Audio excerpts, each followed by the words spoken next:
मुगल सेना समझ ही नहीं पा रही थी मराठे आखिर आते कहाँ से हैं और हमला करके पलक झपकते ही गायब कहाँ हो जाते हैं। रात होते ही दक्कन की पहाड़ियों में घोड़ों की टापें गूंजने लगतीं और फिर अचानक मुगल शिविरों पर मौत टूट पड़ती। कहा जाता है संताजी घोर पड़े इतने तेज और खतरनाक योद्धा थे कि उन्होंने एक बार सीधे औरंगजेब के शाही शिविर के बेहद करीब हमला कर दिया था। इस खबर ने पूरे मुगल दरबार में डर फैला दिया। मुगल सरदारों को पहली बार एहसास हुआ मराठे अब सिर्फ लड़ नहीं रहे बल्कि मुगल सल्तनत को अंदर से तोड़ रहे हैं। उधर धनाजी जाधव लगातार मुगल रसद पर हमला कर रहे थे। जहां से भी मुगल सेना को अनाज, घोड़े, हथियार या खजाना मिलता, मराठे रास्ते में ही हमला बोल देते। धीरे धीरे मुगल सेना भूखी, थकी और कमजोर होने लगी। कई सैनिकों ने दक्कन छोड़कर भागना शुरू कर दिया, लेकिन औरंगजेब अब भी हार मानने को तैयार नहीं था। गुस्से में उसने आदेश दिया, मराठों को हर हाल में खत्म करो, चाहे पूरी सल्तनत का खजाना क्यों न खाली हो जाए। और फिर दक्कन की धरती पर एक और भयंकर युद्ध शुरू हुआ। चारों तरफ धुआं था, जलते शिविर थे, तलवारों की टकराहट थी, घोड़ों की गर्जना थी और पहाड़ियों में गूंज रही थी हर हर महादेव की गर्जना। मराठे अब पहले से ज्यादा संगठित हो चुके थे।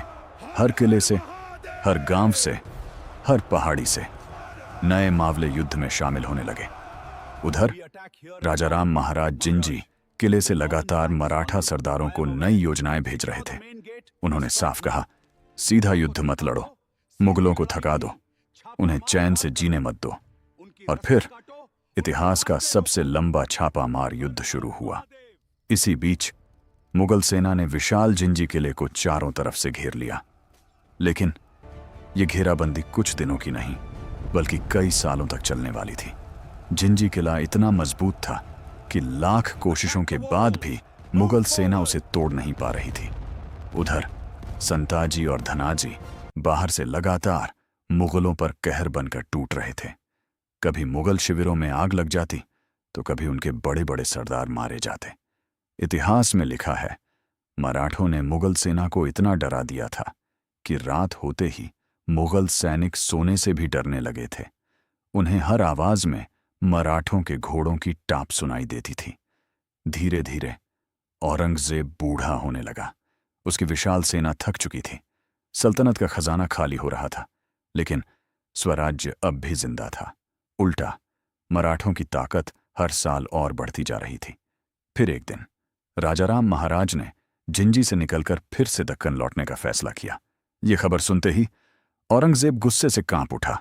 उसे अब समझ आ चुका था मराठों को हराना लगभग नामुमकिन हो चुका है, क्योंकि अब स्वराज्य किसी एक राजा का नहीं रहा था। अब हर मराठा खुद छत्रपति शिवाजी महाराज का सपना बन चुका था।